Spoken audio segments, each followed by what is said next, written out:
சீக்கிரம் வீடியோ எடு. இது லைட் ரிஃப்ளெக்ஷன் கிடையாது. வானத்தில் லைட் ரிஃப்ளெக்ஷன் வரவே வராது.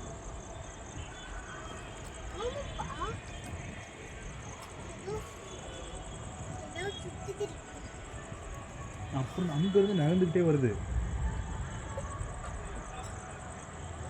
எல்லாரும் பார்த்துட்டு தான் இருக்காங்க. மேகம்லாம் கீழே இறங்கி இருக்கு. இங்கே பாரு மேகத்தை, இங்கே பாரு மேகத்தை. நம்ம மேகத்துக்கிட்ட இருக்கோம். இங்கே பாரு மேகத்தை, இங்கே பாரு. தெரியுதா?